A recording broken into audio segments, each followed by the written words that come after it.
Good afternoon. It's my pleasure to welcome you to the second day of Orientalism, Objects of Orientalism, and um, I want to thank our participants for the gallery session this morning. It was a lot of fun. Those of you who weren't there missed out on some really important insights that we will not share.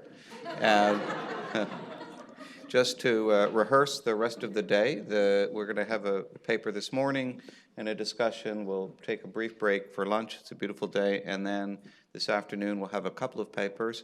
And then we will finish up with a new format, what we call a curatorial panel. Right now, I want to ask Guru Kakmak from University of Massachusetts at Amherst to introduce our next speaker. Guru was with us this morning. She is actively working on Jean-Léon Gérôme and related topics, and it's a great pleasure to have her with us today. So please, Guru.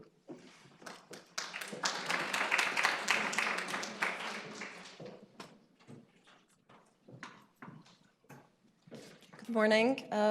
It's fantastic to be here. Just to repeat what Mark said, we have a wonderful, inspiring gallery session, and thank you all for who were there. And those who were not there, I hope you'll have a chance to go and look at the galleries and look at some of the Orientalist paintings in the collection and see how complicated objects they are. It's my great pleasure to introduce our first speaker of the day, Ünver Rüstem. Ünver is an assistant professor of Islamic art and architecture at Johns Hopkins University. And this year he's on leave, actually, while he completes a visiting fellowship at the University of Cambridge. And he is currently at work on his first book, examining the architectural transformation of 18th century Istanbul. So without further ado, the title of his talk this morning is Dressing the Part, Ottoman Self-Representation in the Age of Orientalism. Please join me in welcoming Ünver Rüstem.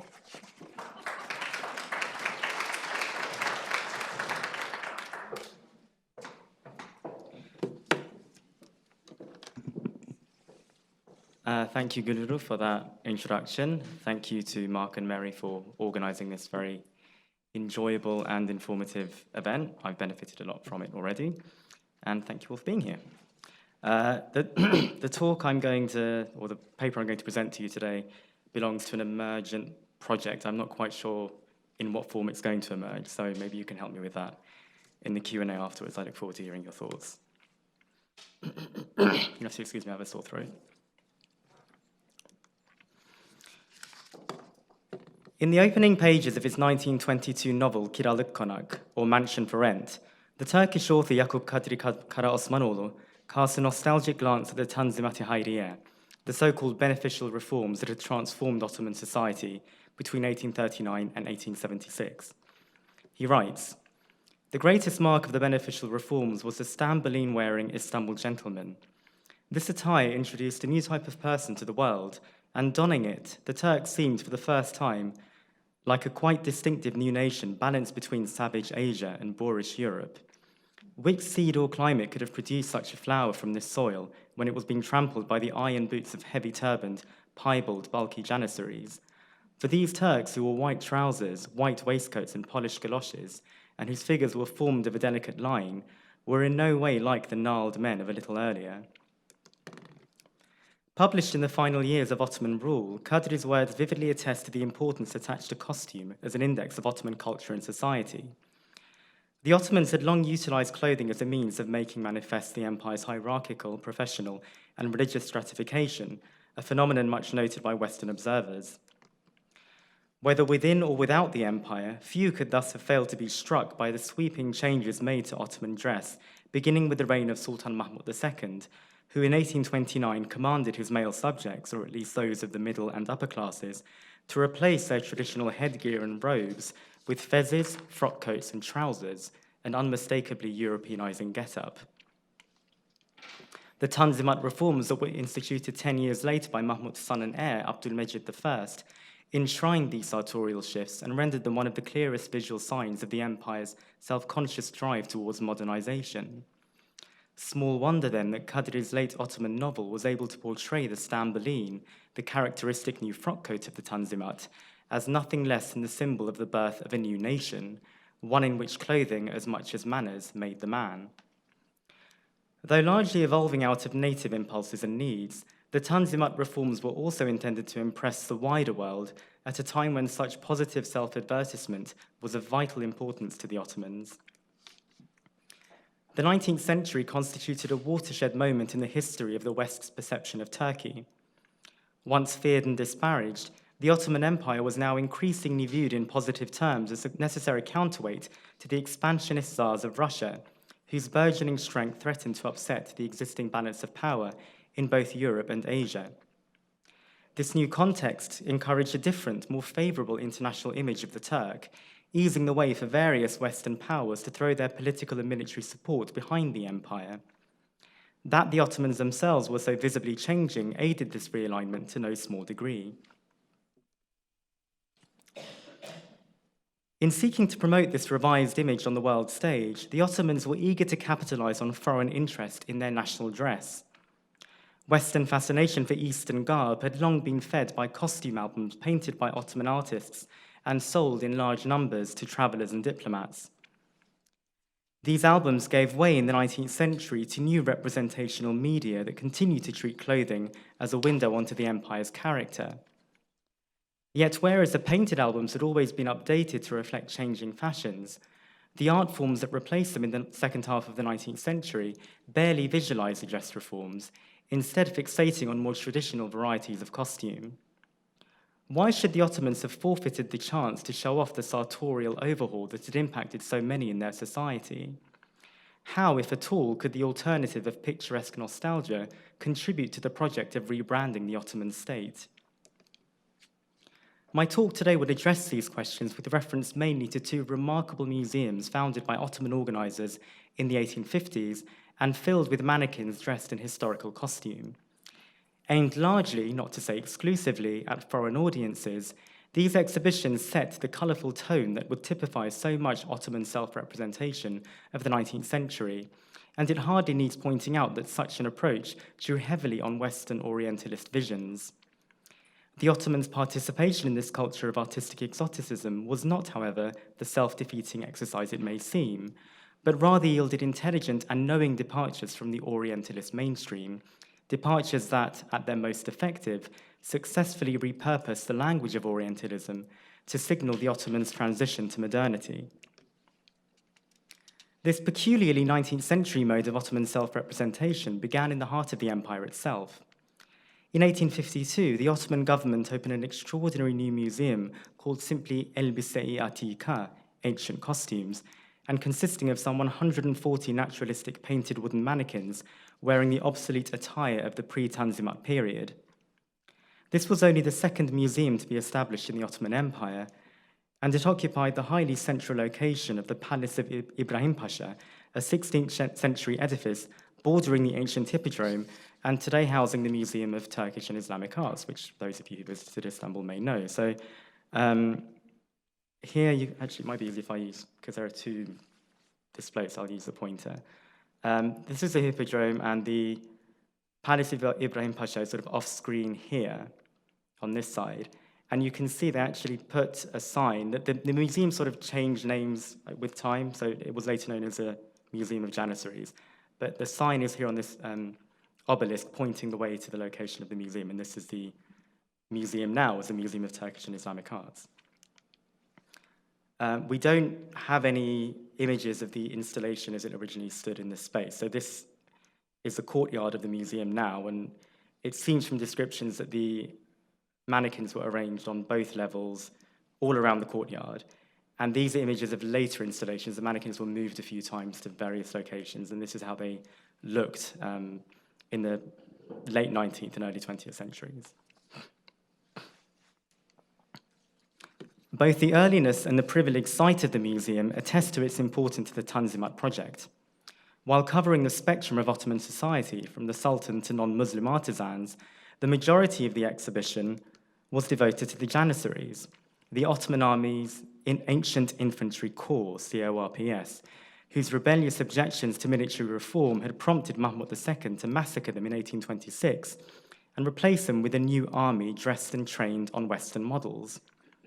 This dramatic event, which came to be dubbed the Auspicious Incident, in many ways marks the beginning of 19th century Ottoman reformism, so that the Janissaries' dominance of the Elbise-i Atika ultimately served to highlight just how much had changed since their demise. The framing of the whole collection under the label ancient unambiguously marked its contents as products of a bygone age. The message was one intended for Ottoman and foreign audiences alike. A contemporary notice published in the Francophone newspaper Journal de Constantinople tells us that the museum was open to Ottoman subjects as well as foreigners, with 3 days a week specifically set aside for Ottoman women. During the rest of the week, the museum could be visited by all Ottoman and foreign men, together with their families, though Muslim women were not permitted entry on these days. It was, however, international audiences more than local ones whom the unknown organizers of the museum were chiefly targeting, and archival records reveal that European and American diplomats were routinely shown around. That Westerners were indeed struck by what they saw is clear, for not only did the Italo-Levantine painter Jean Brindisi reproduce a number of the mannequins in an album of colored lithographs published in Paris, and they're the images you're seeing here, but the noted writer and traveler, French writer and traveler Théophile Gautier dedicated to the Elbise-i Atika a whole chapter of his 1853 book, Constantinople. His description of his visit there shows that he was entirely sensible to the intended point of the display. He writes, on setting foot within the Elbise-i Atika, one retrogrades from the present into history. It is only 27 years since the massacre of the Janissaries took place, yet it seems as though it were 100, so radical is the change that has been worked. The old national forms have been destroyed, and almost contemporary costumes have become historical antiquities. Sorry, I forgot to show this. This was the cover of Brindisi's book. The extent of the shift would have been vividly underscored by the presence in the museum of gentlemanly Ottoman visitors who, dressed in the new manner, presented a living contrast to the fossilized characters of the past. The meaning of the Elbise-i Atika thus operated precisely because of, and not despite, the museum's portrayal of traditional types. These colorful relics ensured the show's appeal to foreign audiences in search of exotica, but in catering to this desire, the museum only confirmed how removed its wooden inhabitants were from the real-life Ottomans peopling the city. Key to the mannequin's semiotic success was their selective divergence from comparable imagery generated in the West. As some of you may have noticed, the museum decorously avoided the depiction of any women, while its male subjects were arranged in sober lineups that Georges Noguès, writing in the Journal de Constantinople, found lacking in compositional variety, so they're not as picturesque as their Western counterparts. Such complaints notwithstanding, it was the very avoidance of a more aestheticized approach that allowed the museum to engage outside audiences without necessarily indulging them. For Ottoman viewers, meanwhile, the exhibition offered an opportunity for a controlled kind of nostalgia, one that attractively packaged a colorful past in terms that emphasized that past's irretrievability. This romantic mode of harking back was in itself a hallmark of 19th century modernity. As clothing fashions in many parts of the world became increasingly standardized at this time, especially in the case of male dress, various European societies engaged in wistful reflections on their historical and folkloric sartorial traditions, with clothed mannequins playing a prominent role in this phenomenon. Thus, Madame Tussauds' famous exhibition of waxworks, which found a permanent home in London in 1835, it gave generous space to historical personages whom viewers admired as much for their garments as for their biographies. The Elbise-i Atika then constituted the Ottomans' entry into this eminently modern culture of reminiscence, and its use of naturalistic mannequins, an entirely new and foreign-inspired category of representation in the Ottoman world, offered striking proof of its international contemporaneity. But it would be disingenuous to pretend that the playing field was level. While Westerners could enjoy the spectacle of their own history, secure in the knowledge that it was behind them, they were less prepared to accept the Ottomans in their new, up-to-date guise. Even the most pro-Ottoman observers, while lauding what they saw as the empire's civilizational advancement, were unable to divest themselves of a lingering attachment to older, more luxuriant visions of the Turk. The Englishwoman Julia Pardoe, in her much-read account of her journey to Istanbul in 1836, unreservedly laments the dress reforms, stating, quote, I cannot forbear to record my regret as I beheld in every direction the hideous and unmeaning fez, the costly turban that bound the brow like a diadem and relieved by the richness of its tints and dark hues of the other garments, has now almost entirely disappeared from the streets, unquote. Along the same lines, Gautier ends his chapter on the Elbise Attika by melancholically wondering whether, quote, it was not an impulse of involuntary prescience that urged the Turks to make this collection of their ancient national dress, their own national life being so threatened today, unquote. In the eyes of Westerners convinced that the new styles of dress did not truly reflect the Turkish spirit, the Elbise Attika inevitably intersected with, and risked being overshadowed by, the more resilient image of Oriental otherness and immutability that still held sway in the West. If we are to believe a letter written in 1855 by another French visitor to the museum, Victor Godard Fautrier, so entrenched were the Ottomans in their past that the Elbise Attika eventually barred Turkish visitors for fear that fresh memories of the Janissaries could compromise the Sultan's authority. So he claims that Turks were no longer allowed in the museum after a certain point. This claim requires further scrutiny, and I'm quite skeptical of it myself.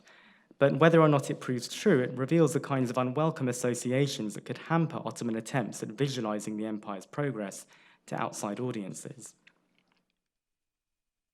The complexities and challenges of such self-representation are demonstrated still more clearly by the second museum that I shall here discuss. Opened in 1854 and occupying a large exhibition hall in the fashionable London district of Knightsbridge, this was the Oriental and Turkish Museum, which consisted of some 165 waxworks arranged into discrete thematic groups purporting to show various aspects of Ottoman life. Again, we don't have visual documentation of what the installation looked like. We have images from the museum's handbook and various newspapers showing the individual tableau. This is the exhibition space as installed for a previous exhibition. In fact, it was built for this exhibition, and the Turkish Museum replaced it. This ambitious exhibition was a brainchild of Hachik or Christopher Oskanyan, an Ottoman Armenian from Istanbul who converted to Protestantism and lived most of his life in New York, where he died in 1895. Oskanyan wore many hats and fezzes throughout his varied career. Yeah, I had to get that in. Having traveled as a young man to America with the help of missionaries in 1835 and studied at the newly established New York University, he returned to Istanbul in 1841 and there worked in several capacities for the Ottoman government before going to London to set up his museum, after which he permanently settled in New York with his American wife and their children, and their descendants are scattered throughout America now. If you look up the surname, everyone with that surname in America is a descendant of this man. Enterprising and versatile, he made his name as everything from a journalist to a librettist. He also maintained strong official ties to the Ottoman state, acting as dragoman or translator to representatives of the Sublime Porte, and even serving as Ottoman Consul General of New York. In all his activities, Oskanyan was keen to stress his identity as an Ottoman and a native Constantinopolitan, as borne out by his London museum. The show's handbook, which was authored by Oskanyan himself, reassured visitors that, quote, the various costumes and other curiosities have been prepared at Constantinople, and the waxwork executed from original sketches, also made in the capital, unquote. This claim to authenticity was announced also on the book's cover, where an inscription in Arabic letters gives the museum's Ottoman name as Musei Osmaniye fi Londra, the Ottoman Museum in London.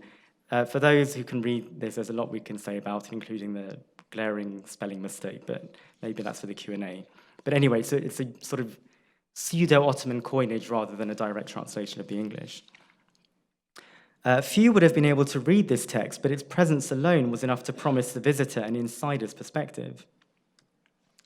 Besides an obvious commercial motivation, Oskanyan's purpose in putting his homeland on display was to promote the Ottoman state at a time when, to quote the handbook, public sympathy for Turkey was so general and active, unquote. It is no accident that London was his chosen venue. The museum was set up a year after Britain had joined forces with the Ottomans to fight Russia in the Crimean War, and while there is no evidence that the Ottoman government officially backed the enterprise, Oskanyan was acting in what he considered the best interests of the empire by portraying it in attractive terms to the public of a key ally. A firm believer in the Tanzimat reforms, he was convinced that a modernized Ottoman Empire was to the benefit of all, especially the Armenian community to which he belonged. Oskanyan's approach to selling his positive representation drew heavily on the museum's immediate precedent in Istanbul, the Elbise-i Atika, so much so that Oskanyan may even have had some involvement in that project before he left the Ottoman Empire. Some of the figural groups at the Turkish Museum were quoted more or less verbatim from its Istanbul counterpart, an overlap not mentioned in the handbook. There were, however, important differences between the two exhibitions. Made of wax rather than wood, the London mannequins were more lifelike than their cousins in Istanbul. Some of them even had hairy arms and beads of sweat. Moreover, Oskanyan eschewed the sparse lineups of the Elbise-i Atika in favor of fully furnished architectural and scenic environments in which the waxworks engaged in numerous types of Eastern activity. The result was a series of immersive and narrativized tableaux that translated into 3 dimensions many popular themes of Orientalist art. So you can see actually this comparison with a lithograph by Brindisi, how it's just essentially a sculptural translation of that lithograph. So this sort of compromises his claims to everything being based on sketches done from life, although Brindisi was a Levantine artist, a native of Istanbul himself. Also distinguishing Oskanyan's museum was its inclusion, as we see here, of female subjects, further enhancing its appeal to Western audiences hungry for depictions of Turkish women. Something else that only the London show offered was a portrait of the reigning Sultan, Abdülmecid, who was naturally excluded from the Elbise-i Atika. And this in turn highlights the final major point on which Oskanyan's museum diverged from its forerunner, namely its incorporation of a number of figures dressed in the new style, their presence adding a distinctly modern note to the largely picturesque spectacle. So you can see here at this Armenian wedding scene, an Armenian dressed in the new style. The rationale behind this blending of registers is elucidated by the museum's handbook, whose content would presumably have been echoed by the Turkish and Armenian guides whom newspapers tell us staffed the gallery. I'd love to know who these individuals were, but anyway. Oskanyan's strategy was, it seems, to give British viewers enough of what they wanted that they would be receptive to his less familiar insights. Exemplifying this approach is the museum's bath scene, which was the first to greet the visitor. While on the one hand a response to the long-standing Western fascination for the hammam, the scene also provides a teaching moment in which Oskanyan takes Western writers to task for misrepresenting the Turkish method of bathing as painful and bizarre. The truth, he argues, is that the hammam leaves the bather unmatchably clean and relaxed, whereas, quote, an Osmanlı, an Ottoman, would not only be much amused but astonished could he behold the victim of a European vapor bath as he sits boxed and enveloped in blankets to his throats, parboiled with steam and suffocated by the fumes of brimstone, unquote. Almost all of the tableaux are presented in with this didactic tenor, with some lending themselves particularly well to Oskanyan's corrective enterprise. Abdülmecid's trimly uniformed portrait, for example, occasions a celebratory biography of the great reformer, whom the handbook hails as a ruler, quote, entirely devoted to the real interests of his country, unquote. Newspaper reviews of the museum were universally glowing and generally recognized its connection to the current political climate. As a feature in the Illustrated London News put it, quote, the engrossing interest of the present Eastern crisis and the sympathy so extensively manifested for Turkey in her struggle for independence seem to offer a peculiarly favorable opportunity for the formation of an Oriental museum, unquote. Yet few reviewers picked up on much beyond the show's lavish verisimilitude and colorful exotica, and this is hardly surprising. Whatever modern touches and serious message the museums had to offer were so thoroughly interspersed among the rest that they were apt to be overlooked or missed altogether. The minority of waxworks dressed in the reformed fashion found themselves indiscriminately mingled with, and therefore lost among, their more fantastically costumed counterparts, who in turn appeared revitalized by their proximity to these modern interlopers. Abdülmecit's lone portrait was thus far outstripped by another nearby representation of his father, Mahmud II, enthroned and surrounded by his courtiers, the entire group dressed not in the new outfit of Mahmud's own institution, but in the older ceremonial dress that he had stamped out. Mahmud himself isn't shown in the handbook, but his retinue is. And again, you can see how these waxworks draw on their earlier counterparts in Istanbul. Perhaps the most revealing tableau in this regard is that showing Abdülmecit's daughter, Fatma Sultan, being congratulated upon her betrothal to Ali Galip Pasha, whom she would marry in 1854. And these are two different views. They vary somewhat in their details, but they more or less agree. The one on the left, as you can see, leaves out the eunuch figure on the right. Visitors to the museum would surely have expected a harem scene, and what Oskanyan gave them was noteworthy for its dignified treatment of the women and its avoidance of any suggestion of salaciousness. No male overlord is to be seen, and it is rather a princess who presides here. The accompanying handbook text is equally edifying, railing against the, quote, erroneous impression that the harem is a species of female prison established by the tyranny of men, unquote. All of this good work is undermined, however, by the nonsensical inclusion of the chief black eunuch, dressed anachronistically in pre-Tanzimat garb and fulfilling the well-established caricature of the jealous, beady-eyed eunuch. One newspaper tells us that, quote, they have even gone so far as to give him rolling eyes, moved by clockwork, so that he becomes a very terrible defender of the choice contents of the harem, unquote. And here's a comparable image produced by Western artists, so you can see how it's sort of borrowing or drawing on these tropes.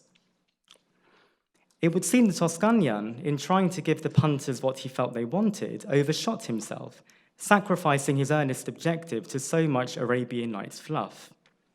More interesting still, the picturesque and archaizing version of Turkey that he was left with was ultimately not to the British public's taste. Despite the enthusiasm with which the press greeted its opening, the exhibition was announced to be closing less than a year later, and its contents were sold off in early 1856, by which time the Crimean War had become a deeply unpopular conflict that was only marginally settled in the Allies' favor. Some sense of why the show failed is provided by the satirical journal Punch, whose review of the museum mocks its lack of topicality by describing a series of imaginary cases that one would expect to find in an exhibition devoted to the theme. The fictional case 1, for example, shows, quote, the present Sultan in a very prostrate condition, lying helpless on the ottoman. A Russian doctor, not unlike the Emperor Nicholas, is in attendance upon him, about to apply some very severe remedies for his restoration, unquote. This cutting indictment of what the museum does not show suggests the existence of a more widespread dissatisfaction with Oskanyan's treatment of his subject. The stark reality of war could not easily be forgotten in favor of turbans and eunuchs, and the waxwork's very lifelikeness would only have made more apparent their disassociation from actual current affairs. To a Victorian audience weary of conflict and its attendant propaganda, such a vivid yet evasive reminder of unwelcome contemporary circumstances was perhaps too much to stomach. The Oriental and Turkish Museum might therefore be said to reveal the limits of Orientalist depiction, the point at which the intersection of fantasy and reality could no longer be convincingly squared. Nevertheless, Oskanyan's miscalculation was one more of timing and degree than of kind, and many of his curatorial choices, especially his insistence on historical garb, were responsive to prevailing Western demands and may well have proved successful under slightly different circumstances. The popularity and longevity of the Elbise-i Atika in Istanbul, which continued in various iterations until the early 20th century, is proof enough of the general appetite for such subject matter.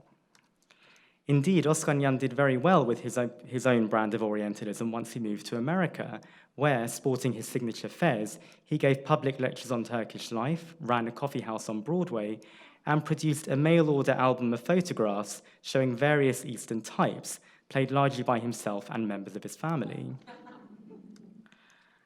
Oskanyan's rather modest book anticipated the far grander and better-known Elbise-i Osmaniye, Ottoman costume, a photographic album of 74 plates made to accompany a collection of costumes sent by the Ottoman state to the 1873 Vienna World Exposition, where they were modeled on mannequins. Again, we have no images of how the mannequins at the exposition looked. We have this, which shows the entry into the Turkish pavilion with some mannequins, but not the ones wearing the costumes depicted in the book. This has been worked on quite a lot by Ertem Eldem, who's here, and Ahmet Ersoy, so I won't say too much about it. This was not the first time Ottoman costumes were exhibited at one of the world's fairs. The first of these events, the 1851 Great Exhibition of London, had featured a number of modern items of Ottoman clothing, including fezzes. In the 1860s and 1870s, however, the garments that the Ottoman government selected for international display were closer to what we've seen at our two museums, eliding the dress reforms in order to valorize costumes of more traditional appearance. Historical attire formed a relatively minor component of these displays, which were instead dominated by regional and lower-class costumes that had remained relatively unchanged in the face of the reforms, and clerical costumes too, they also remained unchanged. In a manner comparable to the Elbise Atika, such collections made a virtue of the Ottomans' richly attractive Oriental heritage, while also marking them as up-to-date participants in pan-European practices of exhibitory nostalgia. The sheer variety of these costumes spoke, moreover, to the empire's ethnic and religious diversity, as well as its geographical extent. Picturesque Oriental types are here used to fashion an imperial statement on behalf of an Eastern rather than a Western colonizing power, a point underscored by the cutting-edge use of ethnographic photography for the accompanying publication. As we saw with the museum, however, the possibility of slippage loomed, and the meaning of such imagery as produced for the Vienna Exposition was perpetually threatened by the enduring appeal and prevalence of more superficial kinds of Orientalism. The risk was real for audiences and producers alike. Pascal Sebah, the photographer of the Elbise Osmaniye, had some of his subjects pose again in livelier attitudes for commercial shots intended for tourists and other Western consumers, and I owe this observation to Ertem Eldem. You can see the image on the left from the Elbise Osmaniye, and then the sort of more picturesque rendition using the same models, which was sold on the market. Those Ottomans engaged in Orientalist image-making had therefore always to situate themselves in the broader culture of visual Orientalism, in which they were doubly implicated. What resulted from this negotiation was, at its most compelling, distinctly Ottoman, even as it evoked modes and models of international currency. I cannot resist briefly mentioning here Osman Hamdi Bey, who, along with the Frenchman Victor-Marie de Launay, oversaw the Elbise Osmaniye and is well known to this audience as the Ottoman Orientalist painter. While scholars may dispute the significance of his work, at least some of his pictures, to my mind, bespeak his status as a knowing insider, as when he disrupts otherwise timeless scenes with such modern intrusions as fashionable ladies wearing bustles and holding parasols. At the other extreme are images that are all but distinguishable from those of Western authorship, and it was perhaps a feeling of unease with this overlap that prompted a shift to an overtly modern, urbanized style of showing the Ottoman populace in the massive albums of photography that Abdülhamid II presented to the United States on the occasion of the 1893 Chicago World's Columbian Exposition, and Zeynep Çelik, who again is in the audience, has written about this. As for the more colorful, arguably self-orientalizing varieties of self-representation favored in earlier decades, I'm convinced that this too had the potential to move its viewers to recognize Ottoman modernity. This potential was not, to be sure, always or consistently actualized, but examples like the Elbise Atika prove just how productive the Ottomans could claim an Oriental self-image for the purpose of transcending it. It is surely a measure of the Ottoman success in this regard that the more lascivious Western-produced Orientalist paintings of the second half of the 19th century usually evoke an Arab or otherwise provincial milieu rather than a Constantinopolitan one. Even Jerome's snake charm, which most of us just saw, despite its identifiable borrowings from the tilework of the Topkapi Palace, seems to locate itself far away from the Ottoman capital. In the capital of today's Turkey, the state is once again reviving the ghosts of the past in order to assert itself as a relevant player on the world stage. I'll leave it to you to decide whether such imagery still has the power to convince. Thank you.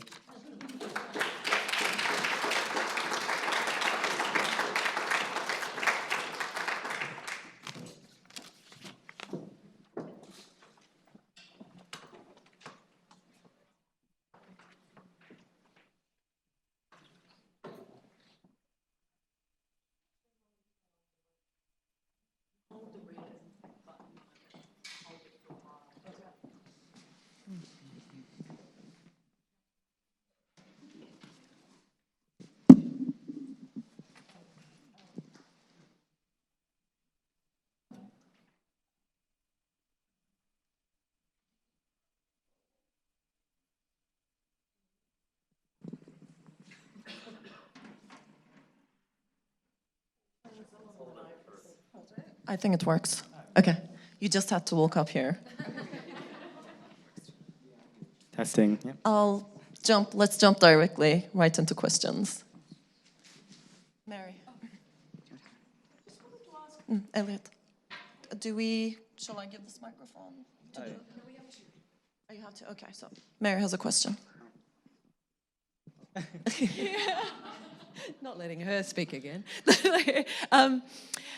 I just wanted to ask a question, given that you finished with Erdogan, actually about the contemporary refashioning of the Museum of Turkish and Islamic Arts, and the fact, and whether you might reflect on the implications of the fact that the bottom floor, which used to be the kind of ethnographic costume display, has now been taken out, and what you think the sort of implications of that are in the present context of Ottoman museology, whether you think it has any particular significance or you're...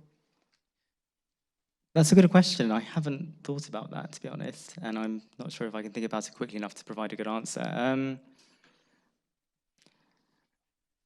I mean, I don't think that leaving the ethnographic component would have compromised the sort of modern Ottomania we now see in Turkey. So it may simply be a sort of curatorial decision rather than anything tied up with broader ideological sort of state-led initiatives. That's my cautious response. I'll think about it a bit more.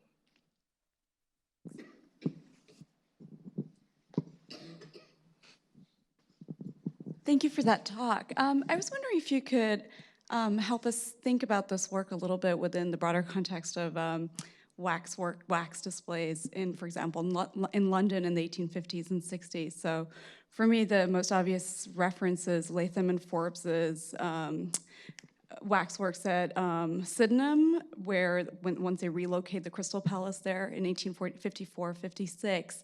And you bring up the word ethnography as a way of understanding costume and peoples, but there's a parallel discourse that's prevailing at this moment about ethnology and kind of coming out of a certain kind of Darwinian moment of like, how do we think about civilizational, sort of a civilizational timeline, not just like what are the marks of the people as well. So given that they're both operating in the world of wax works, basically, is there a way in which this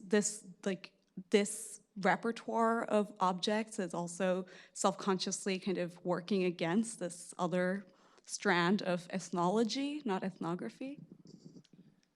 I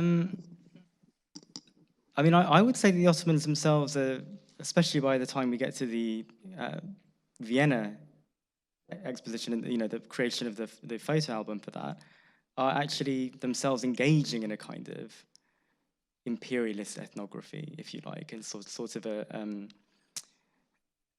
sort of typological recording of the various groups they rule. So I think that they want to situate themselves as part of whatever Europe is doing, as opposed to outsiders to that who are sort of trying to fight back, if that makes sense. They're fighting back, sort of from, if they are fighting back at all, sort of from within, or they like to situate themselves within and then assert themselves from that position rather than as outsiders sort of pushing back, if that makes sense. I don't know if that gets at your question.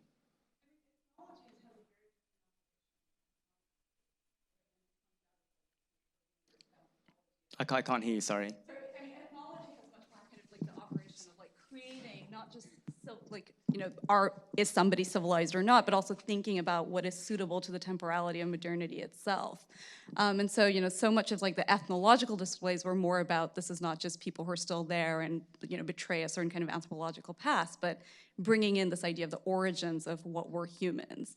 So, I mean, I'm struck by the kind of contemporaneity of the costumes as markers of a moment and a present versus this idea of where do we go to the question of where do humans come from, which is what the ethnological project is also kind of bringing up. That's not a question that I see the Ottomans engaging with. I mean, perhaps they did, but it's not something I see reflected in the material I've looked at. So.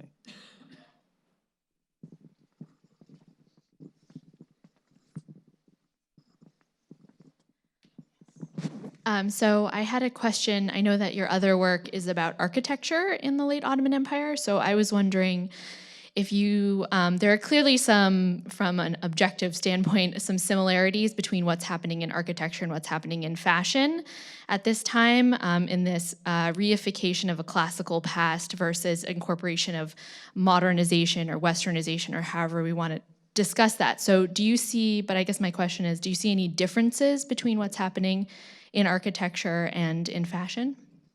That's a great question. That sort of nostalgic looking back and selectively reviving bits of the Ottoman past happens also in architecture, but later actually. So the Elbise Atika, predates that shift that you see, that so-called Ottoman revival you see in architecture, which Ahmet Ersoy has written about by a good couple of decades. So these things do happen in various media, and they sort of span both architecture and other arts, but they're not necessarily happening at the same pace. And again, in architecture, it's the same thing you're seeing where, on the one hand, the Ottomans seem to be sort of reveling in their Oriental otherness by supposedly staging this Ottoman Renaissance in their architecture. And the statement of that is, we're moving away from westernized forms of architecture, but actually the forms of Islamic architecture they're adopting are ones predicated on Western Orientalist models. And they know they're doing this, even though they're sort of pretending they don't. And the result is very clever because it situates them in the broader paradigm of Western architecture, while also making a virtue of their otherness.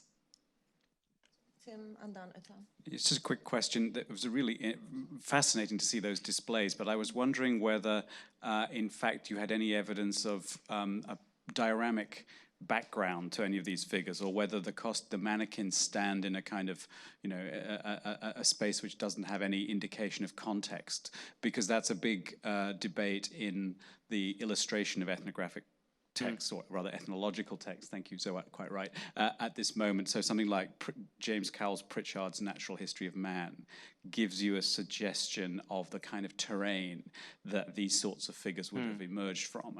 And there are earlier exhibitions like the ones at the Egyptian Hall, the Bullock's Egyptian Hall, that do give you a kind of dioramic setting. And I'm just wondering if any of these did, and if so, is there a connection between particular forms of costume and particular regional geographies? So the Istanbul show, the Elbise Atika, the mannequins were arranged in glass cases, and the best record we have of what they looked like are Brindisi's lithographs, which sort of tart things up a little bit and add bits of grass and suggestions of some background, but that's just him adding that.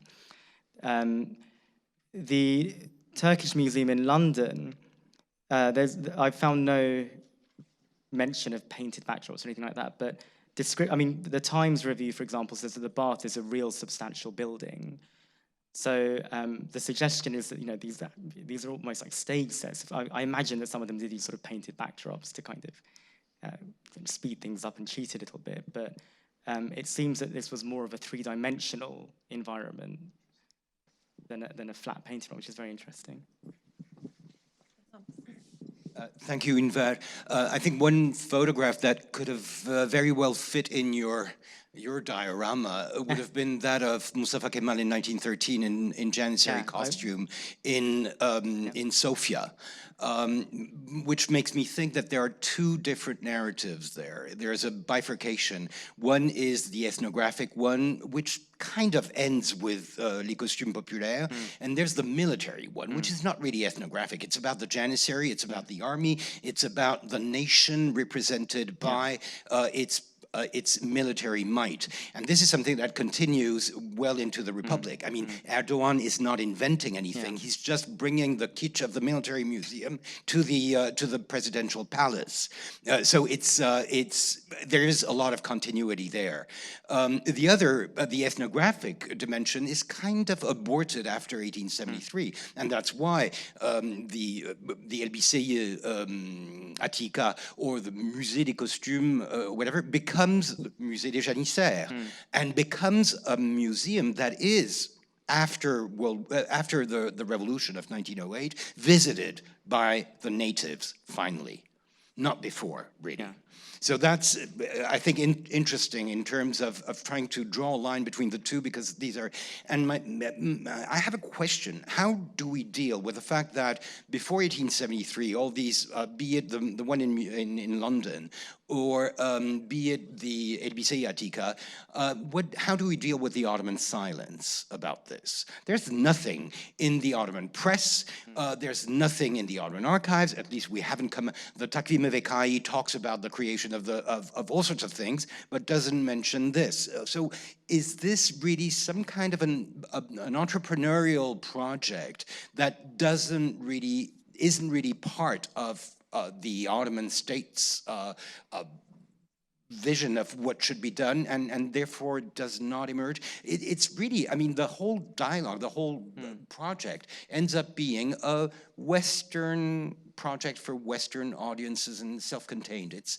how do we deal with this? No, thank you. I'll start with the first point you made, which is very well taken. And I mean, I think I went over time as it was, and I did toy with sticking Mustafa Kemal's picture in there because it would have provided a nice link. And you're right. I mean, this isn't coming out of nowhere. There's, people go and watch the Janissary Mehter military band perform, all the time. It's a very sort of popular thing to do in Turkey. So you're right that there's the sort of military strand of this nostalgia perhaps emerges the most resilient and the one that has the greatest continuity.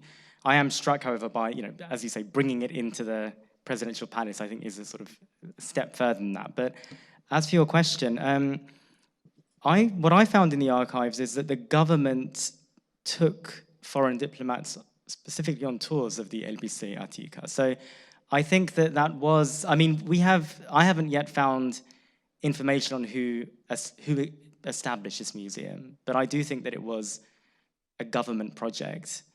Whether it was intended mainly for foreigners is another question, but I do think that, I mean, Oskanyan's museum is a different thing. That's a private enterprise, and there's no evidence that he has any sort of backing from the government, although he has ties with the Ottoman state, which suggests that he was, for example, able to acquire costumes and bits and bobs to, serve as props in his sort of stage set. So, but with the Istanbul exhibition, I think it was a government project, and it was therefore important to sort of state ideology, as it were, and it was geared mainly at foreigners. You're right, the Ottoman sources don't mention anything about Ottomans themselves visiting, but that doesn't necessarily mean they didn't. When you talk about the Ottoman government taking the foreigners on tours, you're referring to the petitions that are given, the permissions that are given to visit the Elbise Attica. Well, you didn't. I mean, no, that I found. I have to check again, but I found. I mean, because you didn't need a firman to. You paid to get it. It was by entry, and but there were sort of. I found records where the American so and so is here, and he has been shown the. I'll check, but I think it's more in the way of a sort of taking them there rather than, but perhaps you're right, I'll have to look into that. Another question. The microphone here. Oh, you had I do, but I can wait till. Oh, okay. Now that you have the It's a quick one. It builds on what Zirwat was saying upstairs in front of the sergeant about skin color and the importance of thinking through kind of the composition of tableaus and the ways in which sometimes we overlook the complexity of representation. So my question is thinking about other representations of foreign peoples in the wax museum tradition. I do know the Hottentot Venus was shown in a darker skin color in Madame Tussauds, and then very disturbingly, profoundly disturbingly, a stuffed mannequin made of human skin was shown in Belgium of the Congolese women. So I'm wondering, it's an extraordinary kind of task. How does one represent a foreign body? And unfortunately, you say we don't have any photographs, but do we have any idea of how bodies were represented as well as costumes and accoutrements? I mean, do you mean specifically the wax museum? These bodies? Yeah. Okay, well, I don't... in the wax museum in London or in your examples of representation. Okay, well, the museum in Istanbul was peopled with wooden mannequins, and the photographs I have, they're not of the installation as it originally looked, but they give a fairly good idea of what these mannequins look like. And they're stiff, but more or less believable as approximations of human beings. The wax works in London were executed by a British-Italian wax artist, and I mean, I don't know too much about the waxwork industry in general, but apparently the best waxwork artists were Italians, working in London and sort of living there for generations. And the Times goes absolutely crazy about how, believable these figures are, and it talks about the hair coming out of their arms and the beads of sweat, represented on them. So, I mean, if you've ever been to, one of the modern iterations of Madame Tussauds, I think they're as realistic and advanced as you could find today. The issue of race doesn't really pertain too much. I mean, or diversity of skin colors, if you like, doesn't really pertain too much to the Ottoman case, except that the black eunuch is an exception to this, and sort of, yeah. I mean, what's your specific question about the black eunuch, though? Well, I'm just wondering if it was modeled in such a way that black skin was consciously imitated or misrepresented.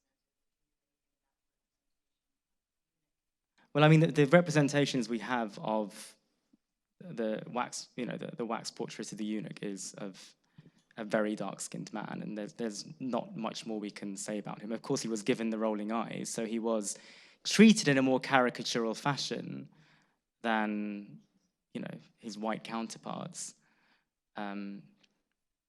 So, yeah, I mean, that sort of gets at what you're saying, I think. My question is about the gender implications of Fatma Sultan being Abdulhamid's daughter being represented, because I'm really curious that this is emerging at the same moment that Mary Adelaide Walker is being invited by Fatma Sultan to paint her portrait. And of course she writes about that and publishes that much later in the century.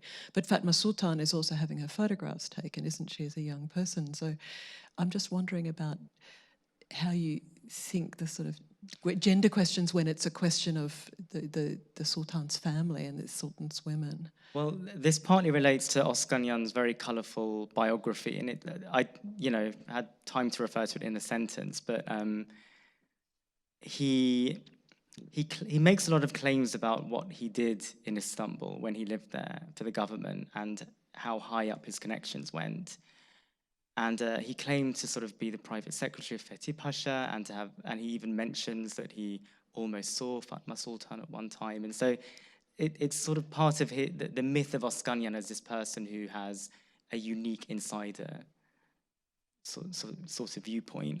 So I don't know if the choice of Fatma Sultan specifically relates to that. I mean, it relates, I think, more generally to his aim, which is to present as a decorous and unscandalized, if that's a word, version of the harem, and picking a contemporary princess, showing her without any male partner there, achieves that. So I think it's I think the choice was sort of strategic in that regard, and that it speaks to his corrective project, but it also says something about his connections as he claimed to have them.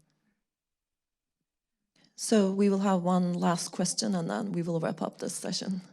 I'm not sure it's a question really, but it's a comment. So I wanted to first congratulate you on your paper, which I enjoyed very much. Thank you. And as it was proceeding, every time a question popped up in my mind, in the next paragraph you addressed it. So that was great. I mean, almost everything I could I'm psychic, want to know you did. But I just wanted to suggest that something in what Zirwat said and something in what Tim said might actually give you another little something that perhaps you've already addressed and I didn't hear, which is the difference between the decontextualized and the contextualized, the dioramic and the, the natural history specimen mode of depiction. And this is something that I see also in a lot of colonial period representations of Indian types through costumes and through ethnicity. We have this endless series of coming from different interest groups, from Indian artists, from European artists, depicting the native types of India.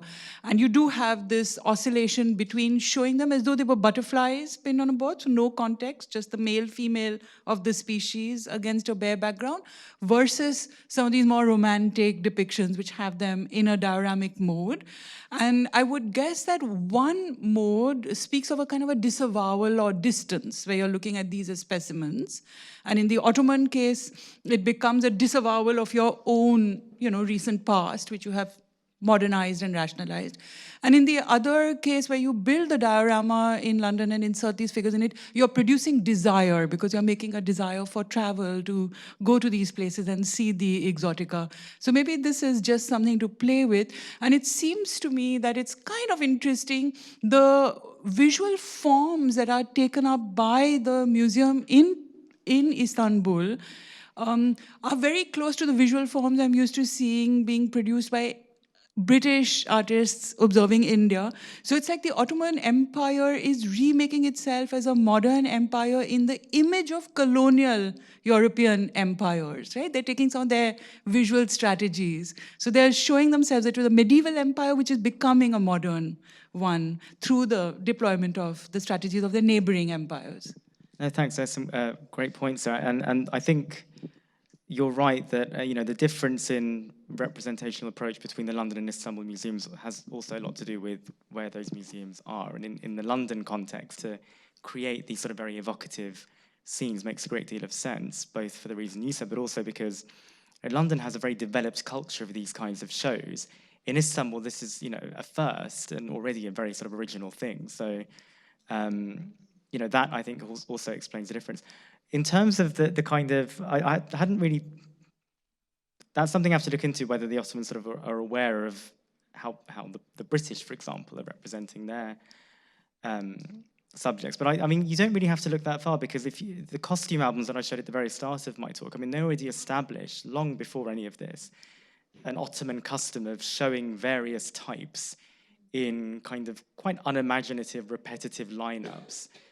Bare page, figure, boom, you've got the costume, that's it. So, and that's something, again, I'd like to, in the longer version of this, however, whatever form it takes, I'd like to bring out more what makes this even more interesting is that something like the Elbise Osmaniye, for example, the photo album prepared for Vienna, as well as relating to sort of examples of ethnographic photography produced in the West, harks back in a sense to Ottoman-made costume albums from centuries before. So there's that existing mode of Ottoman documentation. I'm not sure to what extent the producers of these things we're seeing.